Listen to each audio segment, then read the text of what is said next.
Doctor Baba Saheb Ambedkar open university.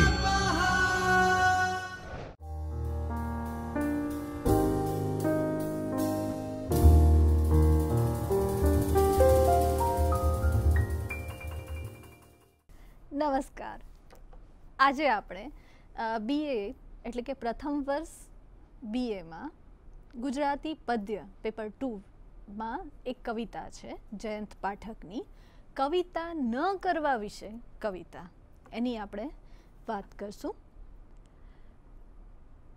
કવિતા આપણે ભણવાના છીએ, પણ એ કવિતા કોણ લખે અને કોણ ના લખે એની જે થોડી મથામણ કવિએ કરી છે એની વાત અહીંયા આપણે જોવાની છે। એના ઉદ્દેશ્યો જોઈએ તો આ કવિતાના અભ્યાસ દ્વારા તમે અનુગાંધી યુગના કાવ્યધારાનો પરિચય મેળવશો, કવિની સર્જક ચેતનાને માણશો। આ ઉપરાંત જયંત પાઠકની સરળ છતાં ગંભીર અને પ્રવાહી શૈલીનો પરિચય મેળવશો। કવિતા ન કરવા વિશે કવિતા કાવ્યમાં વ્યક્ત સંવેદનાથી પરિચિત થશો, કાવ્યનો આસ્વાદ માણશો અને કાવ્યમાં રહેલા જે કવિએ દર્શાવેલા હાર્દને પામવા તરફની ગતિને જાણશો। ગાંધી યુગમાં જન્મેલા જયંત પાઠકે અનુગાંધી યુગ, આધુનિક યુગ અને આધુનિકોત્તર યુગમાં સાહિત્ય સર્જન કરી ગદ્ય અને પદ્ય બંને ક્ષેત્રે ઉલ્લેખનીય પ્રદાન કરી મોટા ગજાના સાહિત્યકાર તરીકેનું પોતાનું સ્થાન સુનિશ્ચિત કર્યું છે।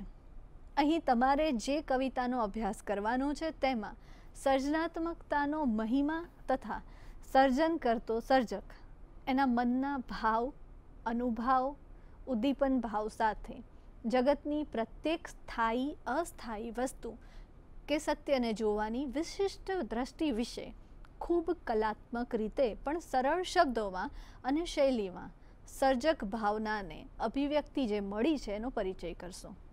કવિતા ન કરવા વિશેની આ કવિતા હોય ત્યારે નકારવાચક શીર્ષક હોવા છતાં કોઈ પણ ઉભરતા સર્જકના મનમાં સર્જકતાનો પાઠ બરાબર રીતે મસ્તિષ્કમાં ઉતરે એવી તર્કબદ્ધ રીતે આખી રજૂઆત અહીં કવિએ કરી છે, જે કવિની હકારાત્મક સર્જન શક્તિનો પરિચય આપે છે। આ એકમમાં કવિતા ન કરવા વિશેની કવિતામાં તમે કવિના મનમાં કવિતા લખવા વિશે જાણે પ્રશ્નો ઉદ્ભવતા હોય અને વાચકને પૂછી રહ્યો છે એ રીતે જગતમાં કવિના સ્થાન વિશે વિશેષ તો કાવ્યકલાના મહત્વને અહીં કવિ સિદ્ધ કરવાની કોશિશ કરે છે। હવે આ કવિતા આપણે જોઈએ, એ કવિતા વિશે તમારી સ્ક્રીન પર અહીં તમે કવિતા જોઈ રહ્યા છો। આપણે એક કવિતાનું પઠન કરીએ તો કવિતા કરવાનું બંધ કરીએ તો શું થાય? સરોવરો સુકાઈ જાય, નદીઓ વહેતી થંભી જાય, ડુંગરા ડોલી ઉઠે, ઘાસ ઉગવાનું બંધ થઈ જાય, પૃથ્વી પાતાળમાં ચંપાઈ જાય? ના ના, એવું તો ન થાય। પણ પછી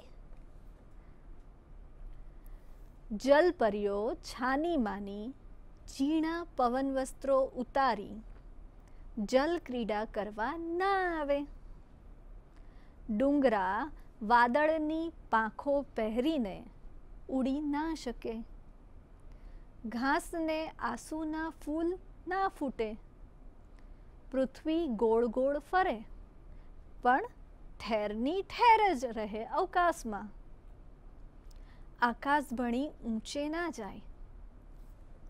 અને છેલ્લી કડીમાં કવિ કહે છે, કવિતા કરવાનું બંધ કરીએ તો આમ તો કશું ના થાય, એટલે કે કશું થાય જ નહીં। આ આશ્ચર્ય ચિહ્ન સાથે કવિતા અહીંયા આપણા એક કલ્પના શક્તિને અને આપણા તર્કને જોવા માટે કવિ અહીંયા અટકે છે। હવે વિચારવાનું આ કવિતામાં આપણે છે કે ખરેખર કવિતા ન હોય તો હવે જે કવિતા આપણે જોઈ એનો આપણે હવે એક સઘન અભ્યાસ કરીએ. તો કવિતા ન કરવા વિશે કવિતાની જે કવિતા છે એમાં કવિ શરૂઆતમાં જ પ્રશ્નથી ભાવકને તરત જ સાંકળીને પૂછે છે કવિતા કરવાનું બંધ કરીએ તો શું થાય, અને જાતે જ પ્રશ્ન ઊભો કરીને કહે છે કે સરોવર સુકાઈ જાય, નદીઓ વહેતી થંભી જાય, ડુંગરા ડોલી ઉઠે. જો આ બધામાં ક્વેશ્ચન માર્ક છે. ઘાસ ઉગતું બંધ થઈ જાય, પૃથ્વી પાતાળમાં ચંપાઈ જાય. આ બધા સવાલો ભાવકને કવિ પૂછે છે કે આમાંનું કશું થાય. આ પંક્તિમાં પ્રકૃતિના વિવિધ તત્વોને દર્શાવીને પોતાનું નિયમિત કાર્ય કરતા હોય તેનું વર્ણન કરીને ભાવકને આ નિત્ય ક્રમમાં કોઈ જ ફેરફાર થતો નથી કે થાય છે એ આપણા ભાવક ઉપર છોડે છે. કારણ કે જવાબ આપણને બધાને ખબર છે કે સૃષ્ટિના કોઈ પણ નિત્યક્રમમાં ફેરફાર નથી થતો. સરોવર સુકાઈ ન જાય કે નદીઓ વહેતી થંભી નથી જતી, ડુંગરો ડોલતા પણ નથી અને ઘાસ ઉગવાનું બંધ કરતું પણ નથી, કે પૃથ્વી પાતાળમાં ચંપાઈ જતી નથી. એટલે કે પોતે જ ઉત્તર આપે છે આ નિત્યક્રમ જે છે એ ફેરવાય કે અટકે એવું કંઈ ન થાય. તરત પછીની પંક્તિમાં શું કે પણ પછી એક શંકાનો ભાવ જુઓ. એ સૂચવી ભાવક સમક્ષ પાછી એક નવી સૃષ્ટિ આવે છે. જલપરીઓ છાની માની ઝીણા પવન વસ્ત્રો ઉતારી જલ ક્રીડા કરવા ના આવે. હવે તમે વિચારો કે આ જલપરી છે એ કાલ્પનિક પાત્ર છે, એના ઝીણા ઝીણા વસ્ત્રોની વાત છે. તો આ બધું કલ્પના જે છે આ સૃષ્ટિનું નિત્યક્રમ નથી. પણ જે આ સૃષ્ટિ કવિએ ઊભી કરી છે એમાં આ ફેરફાર આવે એની વાત છે. પછી કહે છે કે ડુંગરા વાદળની પાંખો પહેરીને ઉડી ના શકે. હવે ડુંગરા ક્યાં, વાદળ ક્યાં, એની પાંખો ક્યાં અને ઉડવાની વાત ક્યાં. પણ આ ભલે આપણી વાસ્તવિક દુનિયામાં ન હોય પણ કવિની કલ્પનામાં, કવિની સૃષ્ટિમાં ચોક્કસ ઉડી શકે. ઘાસને આંસુના ફૂલ ના ફૂટે. હવે એની ઉપર જે ઝાંખળ બિંદુઓની વાત છે એની વાત અહીંયા કરે છે કે જે ઝાંખળ બિંદુ છે ને આંસુના ફૂલ કહે છે, તો એ ના ફૂટે. પૃથ્વી ગોળ ગોળ ફરે એટલે કે નિત્યક્રમ તો કરે પણ ઠેરની ઠેર જ રહે અવકાશમાં, અવકાશની બહાર નથી ફેંકાઈ જતી. આકાશ ભણી ઊંચે ના જાય. હવે આપણા બધાને ખબર છે કે અવકાશમાં પૃથ્વી છે એની વાસ્તવિકતા છે, પણ પૃથ્વી આકાશમાં ઉપર ઉઠે તો એ કવિની કલ્પના છે. તો એ જે છે કવિની કલ્પના એમાં તો ચોક્કસ ફેર પડે જ. કવિની કલ્પનાની સૃષ્ટિમાં પ્રવેશવાની અહીં ભાવકને તક મળે છે. પ્રકૃતિના તત્વોને સુમેળ થઈ નવી સૌંદર્ય દ્રષ્ટિ સાથે કલ્પનનું સાયુજ્ય સધાય.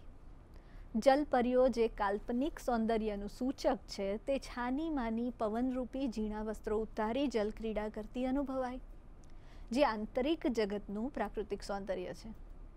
ડુંગરાઓને વાદળોની પાંખોથી કવિ ઉડતા કલ્પી શકે છે. ઘાસ ઉપર પથરાયેલા ઝાંખળ બિંદુને કવિ આંસુના ફૂલ પુષ્પની જે મનમાં છાપ છોડી જાય છે એ કાલ્પનિકતા, પરંતુ અદ્ભુત સૌંદર્યની ધોતક છે. પૃથ્વી નિયમ મુજબ ગોળ ગોળ તો ફરે પરંતુ અવકાશમાં સ્થિર જણાય તે કવિની કવિતા વગર આકાશ તરફ ઊંચે ના ઉડી શકે. તેની સદ્રષ્ટાંત રજૂઆત કવિએ આ કવિતાના માધ્યમ દ્વારા એક બહુ જ સરસ રીતે, પ્રતિકાત્મક રીતે આખી કવિતાનો મર્મ સમજાવ્યો છે. અને છેલ્લે પાછા શું કહે છે, આમ જો કવિ કવિતા કરવાનું બંધ કરે શું થાય? એનો જવાબ બી કવિ જ આપે છે, આમ તો કશું ના થાય. કારણ કે આ વાસ્તવિકતા નથી, આ કલ્પના છે. એટલે આમ સૃષ્ટિના કોઈ પણ નિત્યક્રમમાં કોઈ ફરક પડે એવું કશું જ ના થાય. પણ આપણે માણસ છીએ એટલે આપણી પાસે સંવેદના છે, ભાવ છે, વિચારવાની શક્તિ છે. એટલે એનો ઉપયોગ કરીને કવિ કહે છે એટલે કશું જ ના થાય. જો આશ્ચર્ય ચિહ્ન છે, આવું તો કંઈ હોતું હશે, કશું જ ના થાય. પણ આ પ્રકૃતિના તત્વોને એક કવિતા કેવી રીતે લખાય અને કેવા મટીરિયલથી, કેવા તત્વોથી આ કવિતા બને, એનું એક સુંદર ચિત્રણ અહીં કર્યું છે. નિયમમાં, નિત્યક્રમમાં કોઈ જ ફેરફાર ન પડે પણ ખરેખર કશું થાય જ નહીં ની છેલ્લી આશ્ચર્યકારક આ પંક્તિ સૃષ્ટિમાં કવિતાનું મહત્વ સ્થાપિત કરે છે. કવિતા સૃષ્ટિનો ધબકાર છે તેવી અનુભૂતિ ભાવક પામી શકે. કવિતા કે કોઈ પણ કલા પ્રવૃત્તિ સમગ્ર સૃષ્ટિને લઈ આપે છે. તમને આ સૃષ્ટિ આટલી સુંદર કેવી રીતે દેખાય છે ખબર છે મિત્રો?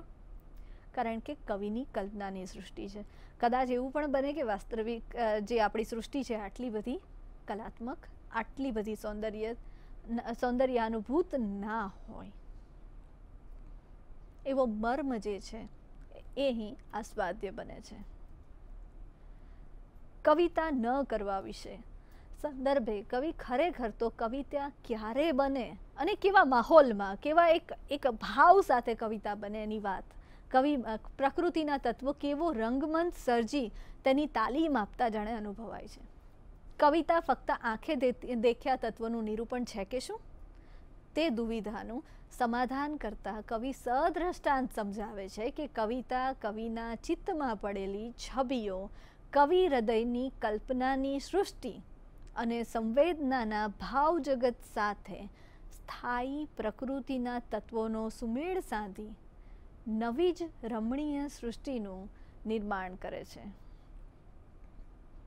પ્રસ્તુત કવિતાના પ્રથમ ચરણમાં કવિ પ્રકૃતિના નિત્યક્રમમાં શું ફેરફાર થઈ શકે તેનું વર્ણન કરી લખે છે. કવિ કવિતા ન કરે તો સરોવરનું પાણી સુકાતું નથી, કે નદીની પ્રવાહિતતા ઓછી થતી નથી, કે ડુંગરાઓ જે સ્થિર છે એ ડોલવાના નથી, કે ઘાસમાંથી જે ધરતીમાંથી જે ઘાસ ઉગે છે એ ઉગવાનું બંધ એ થાય, એની એ પ્રક્રિયામાં વિક્ષેપ પડે, એવું કાંઈ ન થાય. એવી જ રીતે પૃથ્વી તળમાં રહેલા જ્વાળામુખીથી પૃથ્વી દાજી ના જાય. આવા જ કોઈ પણ પ્રકૃતિના તત્વોમાં કવિતા ન કરવાથી કોઈ ફેરફાર નથી થતો એમ સાબિત કર્યા પછી શું ફેરફાર થાય છે, એની શું ભાવક શું ગુમાવે છે એનું નિરૂપણ કરી આ જ કવિતાના બીજા ચરણમાં કવિ પ્રકૃતિના તત્વોને, જે તત્વોની ઉપર વાસ્તવિક જે નિત્યક્રમ છે એની વાત કરી છે, એ તત્વોનો ઉપયોગ કરીને કવિ કલ્પના કરે છે કે સાધન માત્ર આ જે તત્વો છે એ કવિનું જે અંતર્મન છે એ કવિત્વની મહત્તાને અહીં વ્યક્ત કરે છે. તમને ખ્યાલ આવે કે જલપરી કલ્પનાની સૃષ્ટિનું પાત્ર છે. તેણે પવનરૂપી વસ્ત્રો ધારણ કર્યા છે. હવે આવું તમે ક્યાંય વાસ્તવમાં જોયું છે? નથી જોયું. પણ આ કવિની સૃષ્ટિ છે. એમાં વાયુ તત્વ ઉમેરાય. જો જળ તત્વ આવ્યું, વાયુ તત્વ આવ્યું, એટલે કે વાયુ તત્વ ઉમેરાય છે, જળ તત્વ સાથે ક્રીડા થાય છે. અને આ બંને તત્વના ભેગા કરવાથી ભાવકના હૃદયમાં જે રોમાંચ અનુભવાય છે એ કવિનું કામ છે, જે ફક્ત પવનને ફૂંકાતા કે જળને પ્રવાહિત થતા જોવાની શક્યતા અહીં નથી. પ્રકૃતિના તત્વોની સાથે ભાવ સંવેદના જે જ્ઞાનેન્દ્રિયોથી માનવ પામી શકે છે તેનું નિરૂપણ હંમેશા રોમાંચકારી રહ્યું છે. કારણ કે આ તર્કની સૃષ્ટિ નથી પણ ભાવનાની સૃષ્ટિ છે. સૃષ્ટિનું નિર્માણ કવિના હૃદય જ કવિતામાં કરી શકે, જેમાં પૃથ્વી પર સ્થિર થયેલા ડુંગરા વાદળોની પાંખો રૂપી વેગને પહેરી ઉડી શકે, જેમાં ઘાસને ઝાંખળ બિંદુ, જે ભીના ઝાંખળ બિંદુઓ છે, અશ્રુ પુષ્પો લાગે, પૃથ્વી આકાશ તરફ ઊંચે ઉડી શકે અથવા ઉઠી શકે એવી કલ્પના થાય. કવિને કલ્પનામાં લઈ અને સૌંદર્યની સૃષ્ટિ તરફ આ આખો માહોલ લઈ જાય. કવિને જગતના પ્રાકૃતિક તત્વો કરતાં કઈ વિશેષ જોવાની કવિની જે દ્રષ્ટિ છે, તેનું સંવેદન છે, એના અનુભવો છે, એનું નિરૂપણ કરવાનું જે દ્રષ્ટિકોણ છે એનો લાભ મળે છે, જે લાભ જગતના સ્થાયી એટલે કે નિર્જીવ તત્વોને મળતો નથી. કવિ કવિતામાં નિર્જીવ તત્વોની ચક્રવત ગતિમાં પ્રાણ ફૂંકવાનું કામ કરતા હોય છે. કવિ પ્રકૃતિ તત્વોમાં જીવંતતાનું નિરૂપણ કરતા હોય છે. આમ કવિની કવિતા આપણે સૌ જે પ્રકૃતિને કદાચ રોજે રોજ આ બધી પ્રકૃતિના બધા તત્વોને આ પ્રકૃતિને આપણે આસપાસ જોઈએ જ છીએ, પણ પોતાની કલ્પનાના માધ્યમથી કવિતામાં મૂકીને એને પ્રાણવંતી બનાવવાનું કામ કવિ કરે છે, એને જીવંતતા આપવાનું કામ કવિ કરે છે. આ જ સૌંદર્ય પ્રકૃતિને જીવંત અને કવિતાને વિશેષ બનાવે છે. હવે આગળ આપણે એનો કૃતિલક્ષી અભ્યાસ જોઈએ. આ આખી કવિતાને સમજ્યા બાદ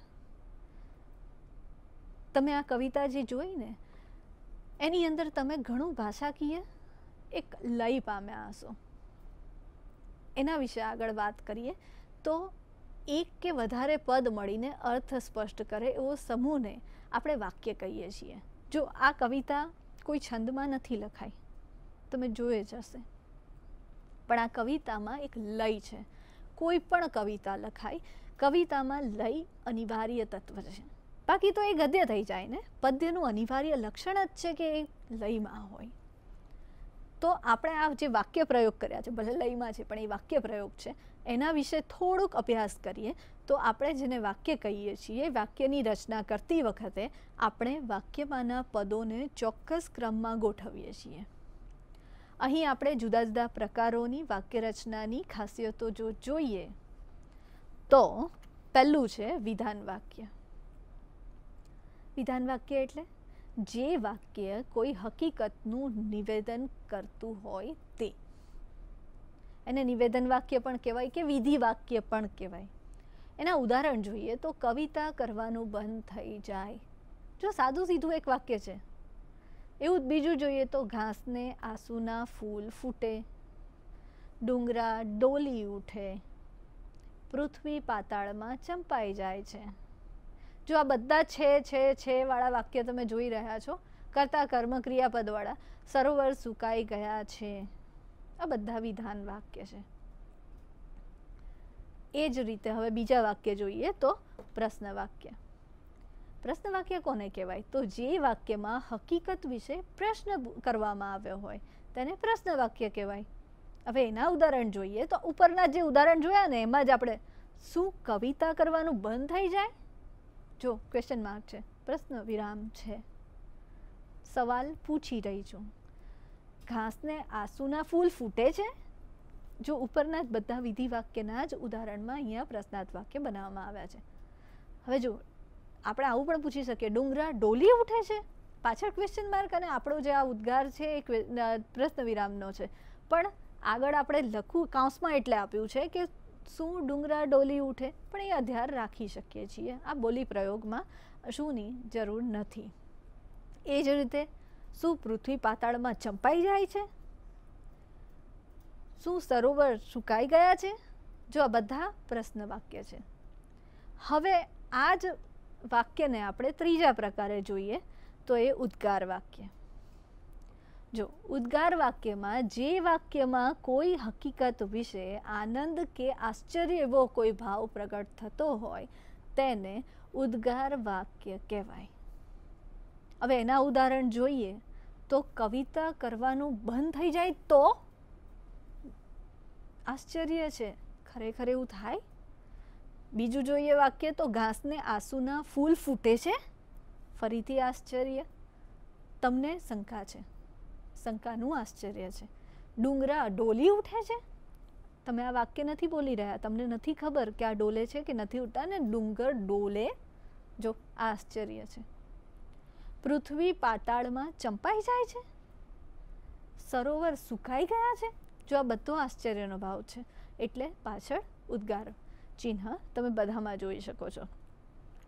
એ જ રીતે હવે આ ત્રણેય રચના જે આપણે વારા પરથી જોઈ, વિધાન વાક્ય, પ્રશ્ન વાક્ય અને ઉદ્ગાર વાક્ય, એ ત્રણેય પ્રકારની પદ રચના લગભગ સરખી છે. જુઓ બધામાં એક સરખું જ કન્ટેન્ટ, જે અંદરનું તત્વ છે એક સરખું છે, પણ ભાવ અલગ છે. આ ત્રણેયમાં જુદા જુદા વિરામ ચિહ્નોનો ઉપયોગ કર્યો છે. વિધાન વાક્યના અંતે પૂર્ણ વિરામ આવે, પ્રશ્ન વાક્યના અંતે પ્રશ્ન વિરામ આવે અને ઉદ્ગાર વાક્યના અંતે ઉદ્ગાર ચિહ્ન આવે.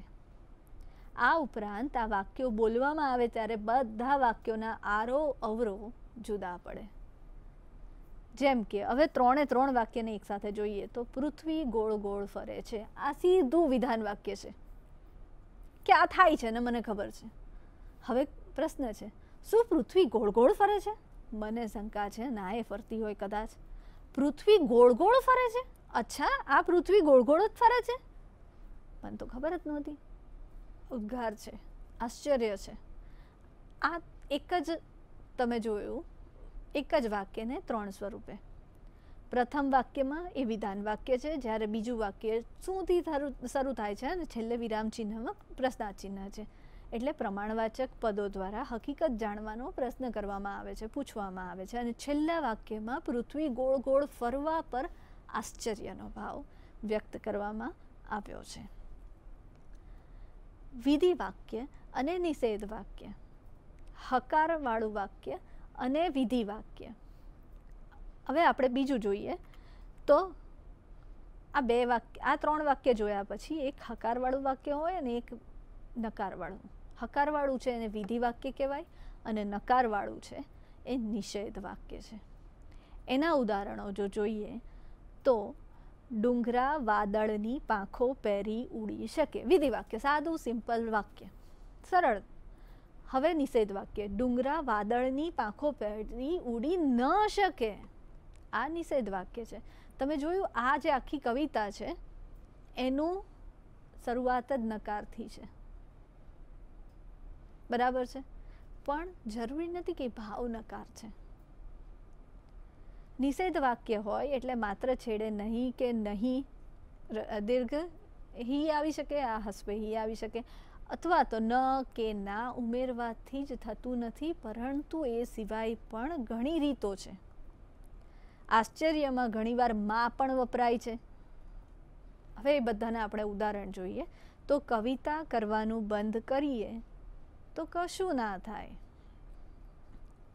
કવિતા કરવાનું બંધ કરીએ તો કશું થાય જ નહીં. પૃથ્વી પાતાળમાં ચંપાઈ જતી નથી. જો આ નથી જુઓ. હું કામ કરવા નહોતો માંગતો, નહોતો. સરોવર સુકાયું નથી, નથી.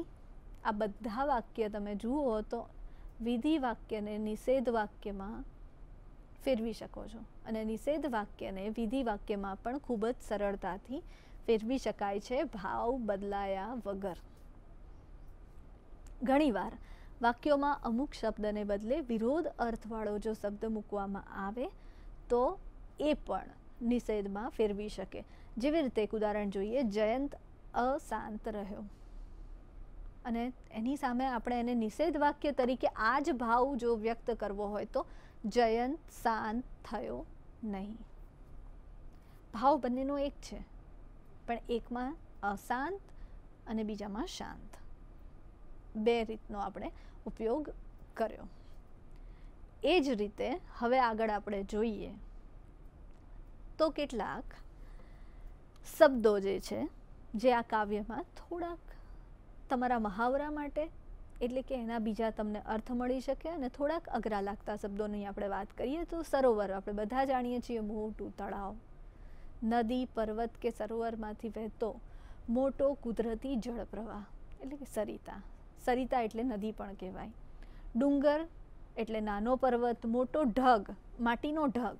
એવી રીતે પૃથ્વી, પૃથ્વીના માટે એક ગ્રહ તરીકે પછી પૃથ્વી પણ કહેવાય. એ શું છે તો પંચમહાભૂતોમાંનું એક, જમીન તત્વ, ધરતી. એ જ રીતે વાદળ, આકાશમાં એકઠો થયેલો વરાળના ગોટા જેવો સમૂહ જે વરસાદ રૂપે નીચે પડે છે. અવકાશ એટલે કે અનંત આકાશ, ખાલી જગ્યા, પોલાણ. હવે આકાશ તો પંચમહાભૂતોમાંનું એક બીજું તત્વ, ગગન, આસમાન, આપ. કવિતા એટલે કે કાવ્ય, પદબંધ કાવ્યનું ગુણ, ફૂલ, કુસુમ, પુષ્પ ના ઘણા બધા સમાનાર્થી તમને આ રીતે મળી શકે એમ છે. હવે આપણે જોઈએ તો લેખન પ્રવૃત્તિ. હવે તમે કહેશો કે આ કવિતા તો સમજાઈ ગઈ, બહુ કંઈ ખાસ ઝાઝી સમજવા જેવી આ કવિતા નથી, તો પછી પણ આ કવિતામાં જે કવિતા લખવા માટેની પ્રેરણા છે એ મહત્વની છે. અને કવિએ આ કેમ લખ્યું તો કવિએ પોતે બી કવિતાઓ લખી હોય તો જ લખી શકે ને, કે એક કવિ હૃદય શું અનુભવી શકે એ કોને ખબર? કવિને ખબર. આપણને જ્યારે કવિ એક શિક્ષક તરીકે કવિતા લખવા માટે પ્રેરણા આપતા હોય, પ્રેરતા હોય, કંઈક શીખવાડતા હોય, તો કવિને તો આવડે ને.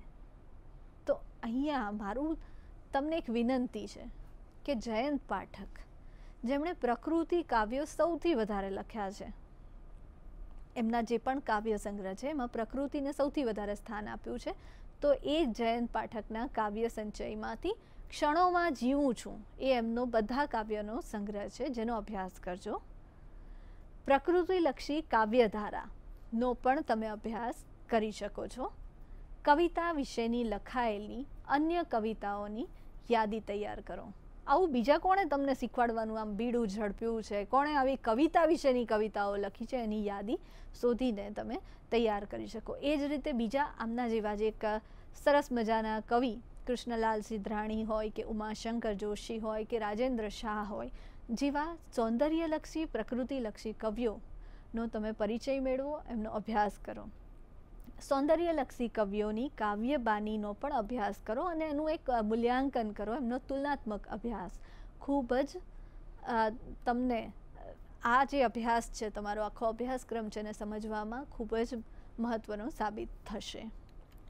હવે આ જે તમે આખી કવિતા જોઈ, એની અંદરથી કેવા કેવા પ્રકારનો પ્રશ્નો તમને પરીક્ષામાં પૂછાઈ શકે. તો કવિ દ્વારા કાવ્ય સર્જન પ્રવૃત્તિ બંધ થાય તો શું થાય? તો તમારે આ બધું લખવાનું છે કે જે કવિના ભાવ છે, જે કલ્પનામાં છે, એ વ્યક્ત ન થાય. એ જ રીતે બીજો સવાલ છે, જયંત પાઠકની કવિ તરીકેની વિશેષતાઓ જણાવો. કવિ તરીકે એમણે કયા ભાવને અહીંયા પ્રદર્શિત કર્યું છે, એમની વિશેષતાઓ જણાવવા માટે ખૂબ જ ઉપયોગી તમને રહેશે. સૌંદર્યલક્ષી કવિતા કેમ બની શકે એ તમારા શબ્દોમાં અભિવ્યક્ત કરો. તમે આ જોયું છે કે કવિતા કેમ બને એ બહુ જ સરસ રીતે આ કવિતામાં શીખવાડ્યું છે. તો એ તમને શું સમજા એને અભિવ્યક્ત કરવાનું છે. અને કવિતા ન કરવા વિશે કૃતિનો જે આસ્વાદ છે એ તમારે અહીં કરાવવાનો છે. આ જ રીતે બહુવિકલ્પીય પ્રશ્નો પણ તમને આવી શકે કે કવિતા ન કરવા વિશેની આ કવિતામાં જયંત પાઠકના કયા સંગ્રહમાંથી લેવામાં આવી છે? તો એના સંગ્રહનું નામ મૃગયા છે. એ જ રીતે કવિતા ન કરવાથી પ્રકૃતિ ચક્રમાં શું થાય છે? તો વિક્ષેપ પડે છે કે પડતો નથી? નથી પડતો ને, તો એ વિક્ષેપ એનો જવાબ છે. જયંત પાઠકનું મૂળ વતન કયું? તો એ તમારે લખવાનું છે પંચમહાલ. એ જ રીતે મૃગયા કાવ્ય સંગ્રહમાં થી કઈ સાલમાં એ સંગ્રહ પ્રગટ થયો? તો 1983. અને જયંત પાઠકના સમગ્ર કાવ્ય સંગ્રહ ખાલી જગ્યા નામે પ્રગટ થયો. તો હમણાં જ આપણે વાત કરી ક્ષણોમાં જીવું છું. આ રીતે નાના નાના સવાલો આપ જાતે બી બનાવીને અભ્યાસ કરી શકો છો. આ ઉપરાંત થોડોક આપણે કરતા પરિચય જોઈ લઈએ. તો જયંત પાઠકનો જન્મ પંચમહાલ જિલ્લાના આવેલા ગોઠ ગામમાં રાજગઢમાં થયો 1920માં. પ્રાથમિક અને માધ્યમિક શિક્ષણ તેમણે કાલોલ હાઈસ્કૂલમાંથી લઈ ઈસવીસન 1938માં તેઓ મેટ્રિક થયા. સુરતની MTB કોલેજમાંથી મુખ્ય ગુજરાતી વિષય અને ગૌણ વિષય સંસ્કૃત સાથે 1943માં BA અને એ જ વિષયો સાથે 1945માં વડોદરા કોલેજમાંથી MAની પદવી પ્રાપ્ત કરી. અને 60થી પછીની એમણે 120 પછીની જે કવિતાઓ છે એમની વાત એમણે કરી છે. આ ઉપરાંત તેમણે ગુજરાતીમાં આધુનિક કવિતા પ્રવાહ જે છે એના વિશેની વાત પણ કરી છે. એના પરિબળો અને સિદ્ધિ વિશે એક મહાશોધ નિબંધ પણ તેમણે તૈયાર કર્યો છે, જે આધુનિક કવિતા પ્રવાહ નામે પ્રગટ થયો. 1953થી નિવૃત્તિ પર્યંત સુરતની MTB કોલેજમાં તેમણે અભ્યાસ કર્યો છે, અભ્યાસ કાર્ય કર્યું છે અને બીજાને ભણાવ્યા છે. આ જ કવિતાનું સન્માન ઘણી રીતે તેમને મળ્યું છે. અને 1990-91ના વર્ષ દરમિયાન ગુજરાતી સાહિત્ય પરિષદના તેઓ પ્રમુખ પણ રહ્યા છે.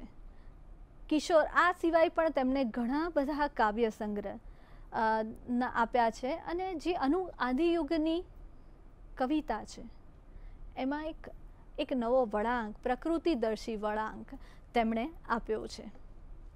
ગાંધીયુગની કવિતાનો સૂરજ જ્યારે મધ્યાહને તપતો હતો ત્યારબાદની રાજેન્દ્ર નિરંજનની કવિતાની જે બોલબાલા હતી, ઉસનસ અને જયંત પાઠકની કવિતા આ પ્રકારે ગાંધીયુગ અને અનુગાંધીયુગના લયને, સહજ લીલાને અસર ઝીલતી આપણને દેખાય છે. નાનપણમાં અનુભવેલા વતનના ડુંગરા, નદીઓ, વૃક્ષ તથા પ્રકૃતિના રૌમ્ય રૌદ્ર સ્વરૂપોનું સંવેદન અહીં કવિતા મહત્તમ ઝીલે છે. કાલિદાસ, શેક્સપિયર, રવિન્દ્રનાથનું સાહિત્ય તેમજ ઉમાશંકર સુંદરમ, વિષ્ણુભાઈ ત્રિવેદીના માર્ગદર્શનથી જે ભીતરમાં પડેલા કવિ સંસ્કાર જાગી ઉઠ્યા, એના ફળ સ્વરૂપે રાવી પાઠકના પ્રસ્થાનમાં 1938માં તેમનું પ્રથમ કાવ્ય પ્રગટ થાય છે.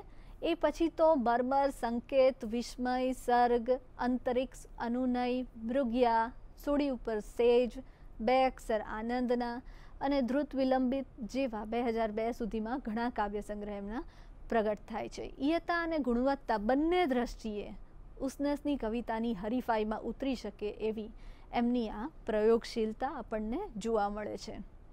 છંદોબદ્ધ કાવ્યમાં ધારી સફળતા મેળવીને કવિએ પ્રયોગની દિશામાં ઝંપલાવ્યો છે અને છેલ્લા 5 સંગ્રહોમાં કવિએ પોતાનો કવિ તરીકેનો વિકાસ સિદ્ધ કરી બતાવ્યો છે. આ ઉપરાંત આધ્યાત્મિક અભિગમની વ્યક્તિ વિશેષને ઉદ્દેશીને રચાયેલી કવિતા વિષયક ચિંતન પણ તેમની રચનાઓમાં ઠીક ઠીક આપણને સાંપડે છે. તેમના વતનના સંસ્મરણોને આલેખતું વનાંચલ, તરુરાગ અને નદી સૂક્ત એ એમની રચનાઓ, સંસ્મરણો ખૂબ જ લોકપ્રિય પણ થયા છે.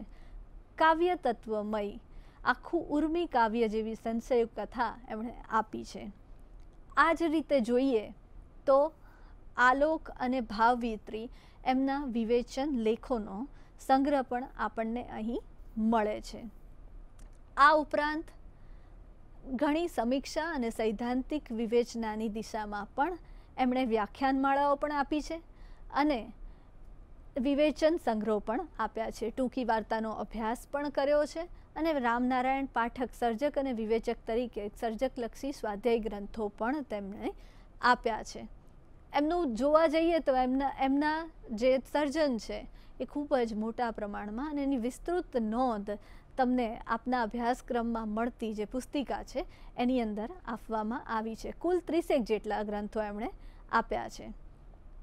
આ જે તેમની કવિતાઓ છે એ મોટે ભાગે પહાડ, નદીઓ, ઋતુ, સમય, પ્રકાશ, અંધકાર, તડકો, ઘાસ એવા વિષય વસ્તુઓ સાથે આવે છે. તેમના આ કાવ્યો વિશેષ અનુભૂતિ વિષયક પણ સાદી સરળ ભાષામાં ઉચિત છંદ અને લહેકા સાથે એક સમૃદ્ધિસભર બને છે. હવે આપણે આનું જે કાવ્યનું સ્વરૂપ છે એની વાત કરીએ તો પોએટ્રી અને ઇંગ્લિશમાં કહેવાય, અને ઘણા બધા સંસ્કૃત વિવેચકોએ શબ્દાર્થો સહિતમ કાવ્યમ, શબ્દ અને અર્થની સાથે હોતું એ કાવ્ય, જગન્નાથે પણ કહ્યું છે રમણીયાર્થ પ્રતિપાદક શબ્દ કાવ્યમ. એ રીતે ભારતીય કાવ્ય મીમાંસા શબ્દ અને અર્થ સાથે હોવા એ સૌંદર્યની દ્રષ્ટિએ એનું પ્રતિપાદન થાય છે. એ જ રીતે સંસ્કૃત અને પશ્ચિમ બંને મીમાંસામાં સૌંદર્ય અને કાવ્યમાંથી જે આવિષ્કાર પ્રગટ થાય છે એ દરેક લાગણી, અનુભૂતિ, દ્રષ્ટિ એ બધા વિશે અને સાથે કલ્પના અને તેના વાણીના લય એ બંને વિશે આવા કાવ્યોના વિવિધ તત્વો વિશે ઘણી વિસ્તારથી વાત થઈ શકે અને ઘણી વિસ્તારથી વાત અહીં કરવામાં પણ આવી છે. તમારા અભ્યાસક્રમમાં જે પણ કાવ્યો ભણવામાં આવ્યા છે એ કવિતા કેવી રીતે બને છે, એ કયા કયા તત્વો આધારે બને છે, એ દરેક તત્વની સાથે જોડાયેલી દરેક વાતને અહીં તમારા અભ્યાસક્રમની આપેલી પુસ્તિકામાં દર્શાવવામાં આવી છે, જેનો સંપૂર્ણ અભ્યાસ કરવો તમારા માટે ખૂબ જ જરૂરી છે. અને એ અભ્યાસ દ્વારા જ તમે કવિનું ભાષાકર્મ, કવિની કલ્પના, કવિની અભિવ્યક્તિ અને કવિના વિશેષ લય વાણીને પામી શકશો. જે ઇમેજ ધરાવે છે કવિ, એ ઇમેજ ક્યાંથી આવી, તો એ માટે તમારે કવિની આ કવિતાની જે લય છે, લયની સૃષ્ટિ છે, એના વિશે તમારે અભ્યાસ કરવો જ પડે. આ ઉપરાંત વિષય વાંચનમાં થોડો વગડાનો શ્વાસ એ સુરેશ દલાલે સંપાદિત જયંત પાઠકના કાવ્ય સર્જનની 25સીના કાવ્યોમાંથી કરેલું સંકલન છે, જેનું વાંચન તમે કરી શકો છો. આ ઉપરાંત 1990માં કવિ ઉસનસ દ્વારા જયંત પાઠકની કવિતાનું સંપાદન કર્યું છે. એ શીર્ષક હેઠળ પણ તમે અભ્યાસ કરી શકો છો. આ ઉપરાંત ક્ષણોમાં જીવું છું શીર્ષક હેઠળ પણ તમે જયંત પાઠકની કવિતાઓનું સંકલન પુસ્તક સ્વરૂપે જોઈ શકો છો, જેથી તમને એમની કાવ્યશૈલી સમજવામાં તકલીફ ન પડે. હવે જે કાવ્ય છે જયંત પાઠકના, એને સમજવામાં અને જયંત પાઠક વિશે જાણવામાં અર્વાચીન ગુજરાતી સાહિત્યનો ઇતિહાસ રમેશ ત્રિવેદી દ્વારા લખાયું છે, એ ઉપયોગી થઈ શકે. આ ઉપરાંત સંદર્ભ પુસ્તક તરીકે ગુજરાતી સાહિત્યનો ઇતિહાસમાં ગાંધી અને ગાંધી યુગ વિશે પ્રસાદ બ્રહ્મભટ્ટે પુસ્તક આપ્યું છે. ક્ષણોમાં જીવું છું, જે જયંત પાઠકના સર્વ કવિતાનો સંકલન ગ્રંથ છે, અને ગુજરાતી સાહિત્યનો ઇતિહાસ અને તેના કાવ્યના તત્વો, જે ડૉક્ટર રમેશ ત્રિવેદી, નટુભાઈ ઠક્કર, પ્રતિભાબેન શાહ દ્વારા એ પુસ્તક સ્વરૂપ મળ્યું છે. અને 17 સાહિત્ય સ્વરૂપોમાં તમને કવિતાનું સ્વરૂપ જાણવા મળશે. છતાં એ સિવાય પણ ઘણા બધા પુસ્તકો સંદર્ભ પુસ્તક તરીકે તમે લાઇબ્રેરીમાંથી ઉપયોગ કરી જ શકો. અને ભાષાકીય અભ્યાસ કરવા માટે સરળ ગુજરાતી વ્યાકરણ ભરતકુમાર ઠાકરનું છે, જેનો અભ્યાસ કરી શકો. આ રીતે તમારે આ કવિતાને મૂલવવાની છે, અને આ કવિતાને તમારે એક જે કવિની અભિવ્યક્તિ છે, એ ભાવ શૈલી છે, એને પામવાનો પ્રયાસ કરવાનો છે. અસ્તુ.